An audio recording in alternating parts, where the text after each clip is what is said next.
For our continued reading of the Bible through the year 2024, a reading of the book of Numbers, chapters 22 through 24. Then the people of Israel set out and camped in the plains of Moab beyond the Jordan at Jericho, and Balak the son of Zippor saw all that Israel had done to the Amorites, and Moab was in great dread of the people, because they were many. Moab was overcome with fear of the people of Israel, and Moab said to the elders of Midian, "This horde will now lick up all that is around us, as the ox licks up the grass of the field." So Balak the son of Zippor, who was king of Moab at that time, sent messengers to Balaam the son of Beor at Pethor, which is near the river, in the land of the people of Ammon, to call him, saying, "Behold, a people has come out of Egypt. They cover the face of the earth, and they are dwelling opposite me. Come now, curse this people for me, since they are too mighty for me. Perhaps I shall be able to defeat them and drive them from the land. For I know that he whom you bless is blessed, and he whom you curse is cursed." So the elders of Moab and the elders of Midian departed with the fees for divination in their hand, and they came to Balaam, and gave him Balak's message. And he said to them, "Lodge here tonight, and I will bring back word to you as the Lord speaks to me." So the princes of Moab stayed with Balaam, and God came to Balaam and said, "Who are these men with you?" And Balaam said to God, "Balak the son of Zippor, king of Moab, has sent to me, saying, Behold, a people has come out of Egypt, and it covers the face of the earth. Now come, curse them for me. Perhaps I shall be able to fight against them and drive them out." God said to Balaam, "You shall not go with them. You shall not curse the people, for they are blessed." So Balaam rose in the morning and said to the princes of Balak, "Go to your own land, for the Lord has refused to let me go with you." So the princes of Moab rose and went to Balak and said, "Balaam refuses to come with us." Once again Balak sent princes more in number and more honorable than these, and they came to Balaam and said to him, "Thus says Balak the son of Zippor, let nothing hinder you from coming to me, for I will surely do you great honor, and whatever you say to me I will do. Come, curse this people for me." But Balaam answered and said to the servants of Balak, "Though Balak were to give me his house full of silver and gold, I could not go beyond the command of the Lord my God to do less or more. So you too, please stay here tonight, that I may know what more the Lord will say to me." And God came to Balaam at night and said to him, "If the men have come to call you, rise, go with them, but only do what I tell you." So Balaam rose in the morning and saddled his donkey and went with the princes of Moab. But God's anger was kindled because he went, and the angel of the Lord took his stand in the way as his adversary. Now he was riding on a donkey, and his two servants were with him. And the donkey saw the angel of the Lord standing in the road with a drawn sword in his hand, and the donkey turned aside out of the road and went into the field, and Balaam struck the donkey to turn her into the road.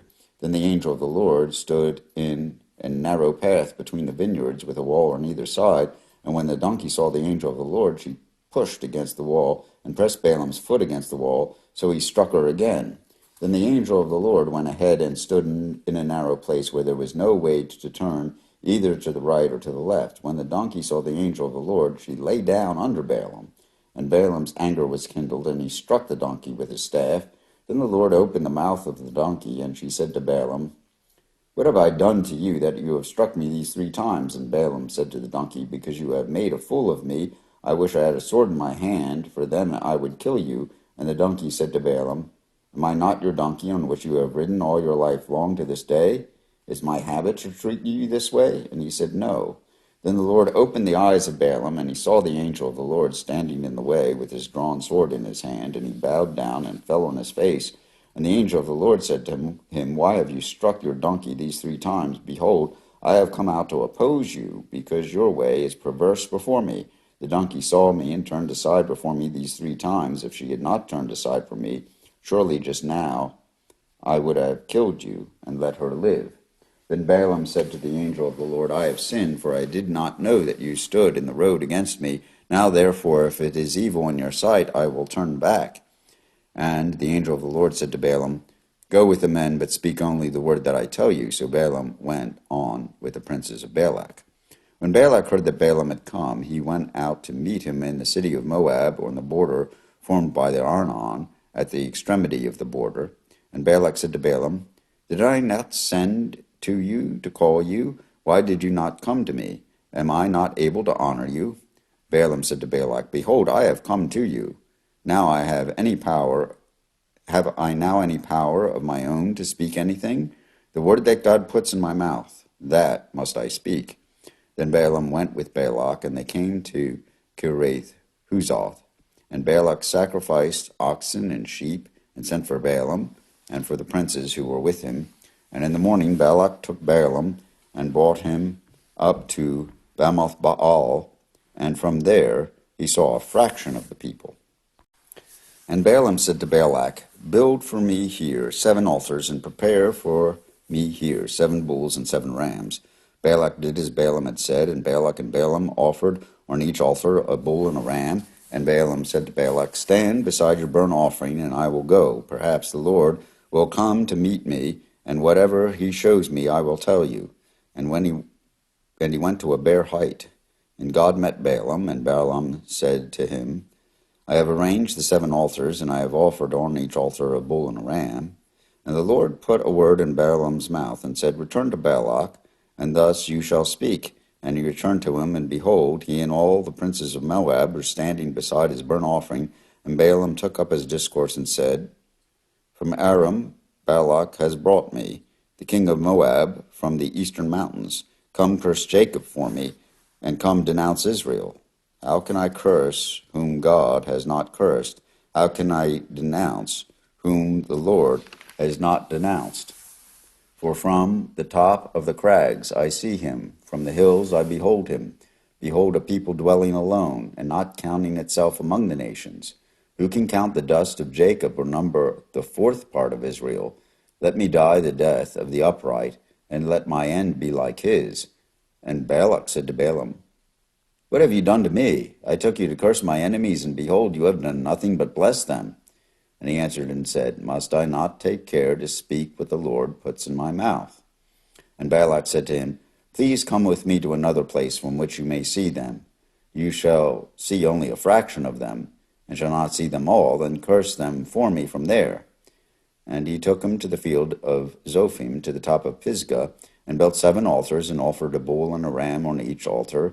Balaam said to Balak, Stand here beside your burnt offering, while I meet the Lord over there. And the Lord met Balaam, and put a word in his mouth, and said, Return to Balak, and thus you shall speak. And he came to him, and behold, he was standing beside his burnt offering, and the princes of Moab with him. And Balak said to him, What has the Lord spoken? And Balaam took up his discourse and said, Arise, Balak, and hear. Give ear to me, O son of Zippor. God is not man, that he should lie, or a son of man, that he should change his mind. Has he said, and will he not do it? Or has he spoken, and will he not fulfill it? Behold, I received a command to bless. He is blessed, and I cannot revoke it. He has not beheld misfortune in Jacob, nor has he seen trouble in Israel. The Lord their God is with them, and the shout of a king is among them. God brings them out of Egypt, and is for them like the horns of the wild ox. But there is no enchantment against Jacob, no divination against Israel. Now it shall be said of Jacob and Israel, What has God wrought? Behold, a people. As a lioness it rises up, and as a lion it lifts itself. It does not lie down until it has devoured the prey and drunk the blood of the slain. And Balak said to Balaam, Do not curse them at all, and do not bless them at all. But Balaam answered Balak, Did I not tell you all that the Lord says that I must do?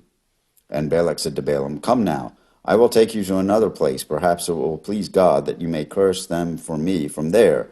So Balak took Balaam to the top of Peor, which overlooks the desert. And Balaam said to Balak, Build for me 7 altars, and prepare for me here 7 bulls and 7 rams. And Balak did as Balaam had said, and offered a bull and a ram on each altar.